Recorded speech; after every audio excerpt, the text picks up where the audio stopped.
Shalom. This week we are reading Parashat Miketz, beginning in Genesis chapter 41. We're still reading about Yosef HaTzadik.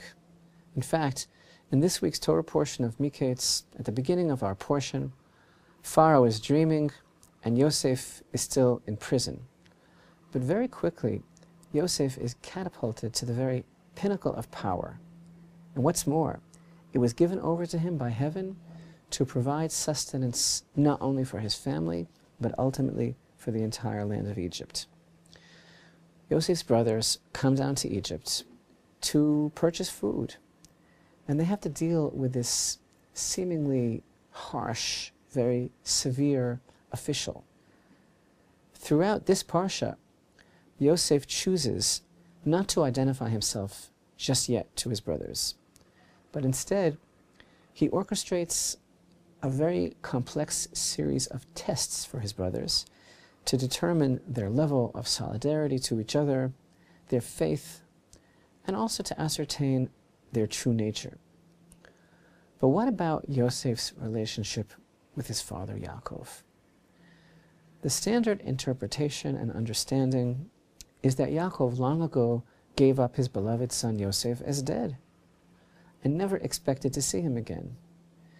This is the way the verses seem to sound. Indeed, wasn't it just last week in Parashat Vayeshev that we read explicitly in chapter 37 regarding the whole incident of the sons coming with a coat dipped in blood?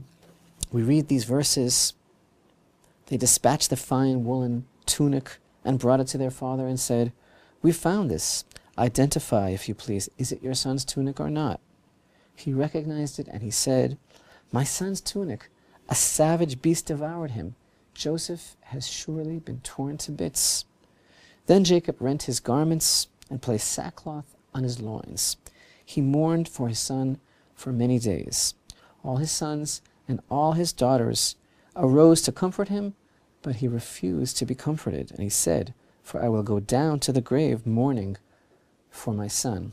And his father bewailed him. And this certainly indicates to us very clearly that Yaakov assumed the worst, that Yosef was dead. Now, Rashi tells us that somehow, still in awe, Yaakov didn't have complete closure because, after all, there was no evidence. And Rashi tells us that he refused to be consoled because a person can't really be consoled for someone thinking that he's dead if he isn't really. So that already indicates to us that Yaakov was lacking some sort of closure. But actually, the same Rashi tells us something amazing.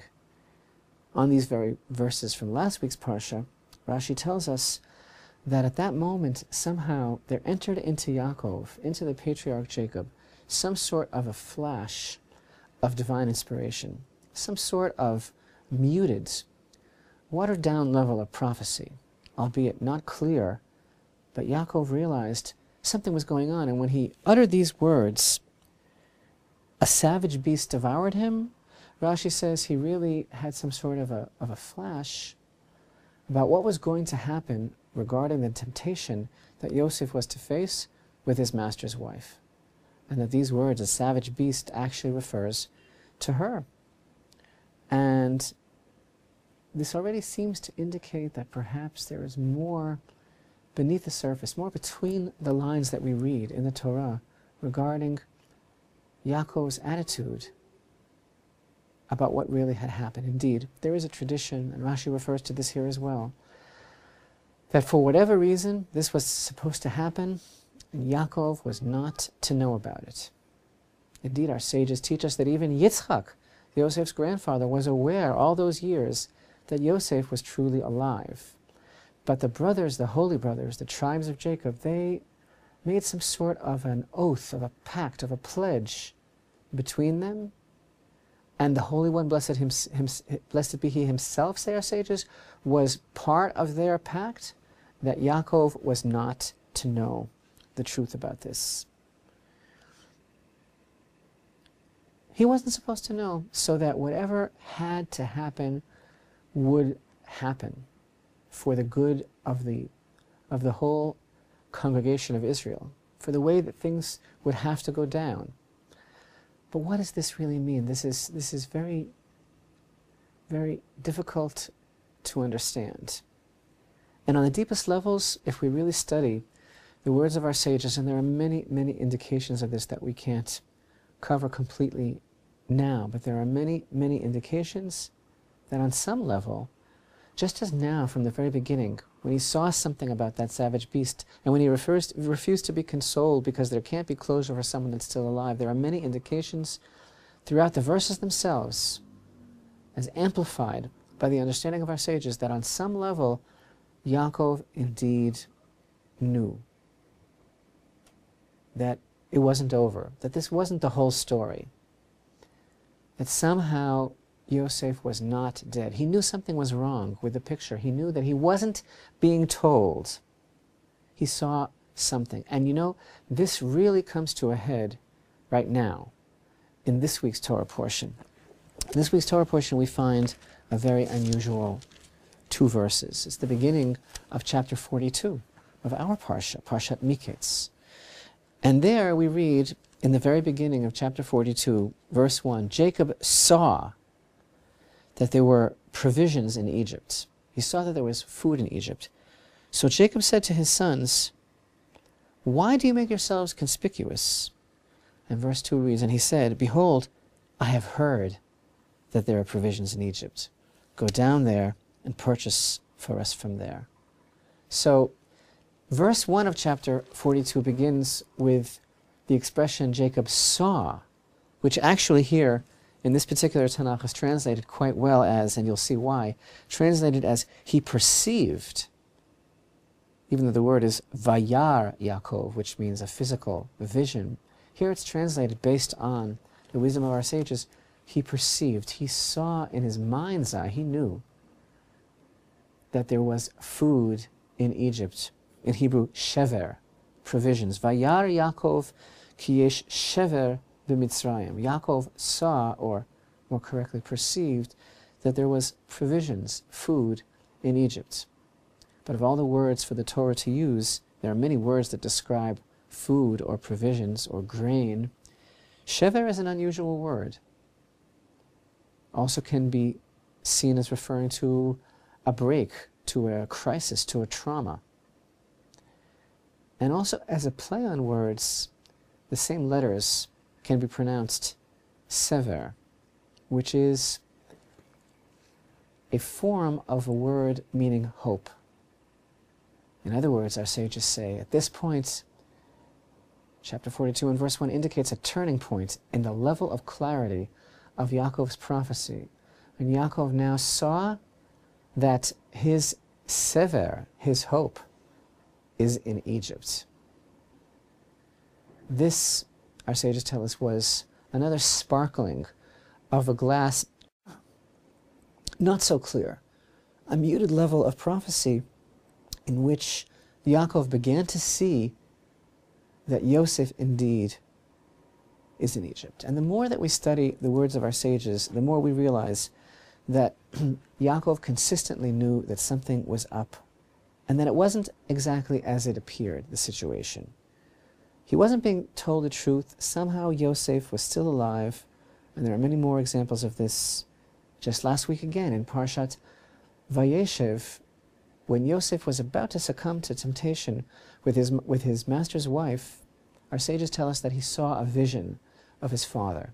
His father's likeness came to him and chastised him. Our sages already painting for us a picture of some sort of spiritual bond and connection between Yaakov and Yosef that was never broken, and that somehow was maintained throughout the long years of separation. And so really, the question is, why? Why did Yaakov make like he did not know? What lesson do we learn from this? For whatever reason, the Holy One, blessed be He, his wisdom decreed that Yaakov was not to know.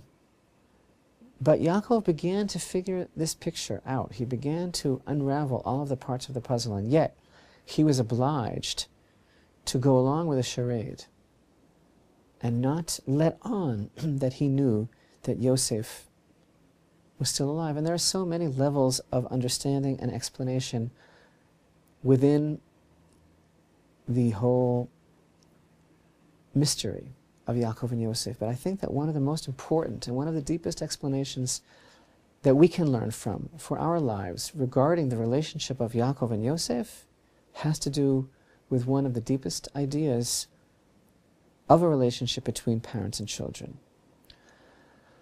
You know, many times parents see that their children have to go through very difficult circumstances, very difficult trials and tests, and the parent naturally wishes, I wish I could go through